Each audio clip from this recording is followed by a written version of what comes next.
Hello everyone, আসসালামু আলাইকুম। আজকে আপনাদের সাথে শেয়ার করব কিভাবে ঝটপট নাস্তা তৈরি করা যায়। চলুন ভিডিওটা শুরু করা যাক। প্রথমেই একটা বাটিতে 1 কাপ আটা বা ময়দা নিয়ে নিব। তারপরে স্বাদ মতো কিছু লবণ দিয়ে দিব। তারপরে হলো এর ভিতরে কিছু তেল দিয়ে দিব পরিমাণ মতো। তেল দেওয়ার পরে কুসুম গরম পানি দিয়ে দেব কিছু। তারপর ভালোভাবে মেখে এটাকে একটা ডো বানিয়ে দিব।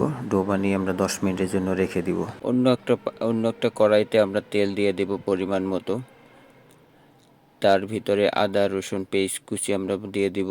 তার ভিতরে কিছু হলুদের গুঁড়ো দিয়ে দিব। তারপর এটাকে সুন্দরভাবে একটু ভেজে নিব। ভাজা হয়ে গেলে তার ভিতরে একটা আলু কুচানো এটা আমরা দিয়ে দেব সুন্দর করে। দিয়ে দেওয়ার পর একটু ভালো করে মশলাটা মিশিয়ে নিব। তারপর ঢাকনা দিয়ে একটু ঢেকে দিব সেদ্ধ হওয়া পর্যন্ত। তারপরে ঢাকনা উঠিয়ে আমরা একটু নাড়াচাড়া করে দেখব যে কী অবস্থা।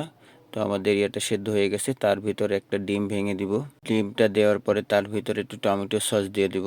দেওয়ার পরে এটা ভালোভাবে মিক্স করে নিয়ে নিব, তাহলেই আমাদের সবজিটা রেডি হয়ে যাবে।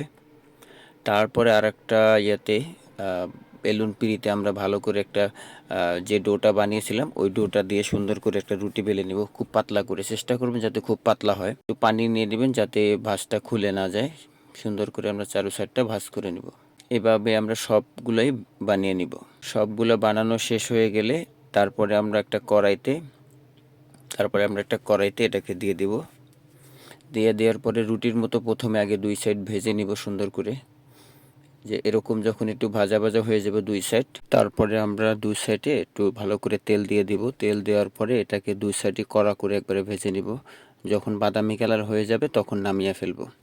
তারপর নামিয়ে ফেলার পরে আমরা সুন্দরভাবে কেটে এটাকে সবার সামনে পরিবেশন করব। এটা খেতে অসাধারণ লাগে, খুবই টেস্টি হয়। তো সবাই বাসায় ট্রাই করবেন। আর কার কাছে কীরকম লাগলো জানাবেন।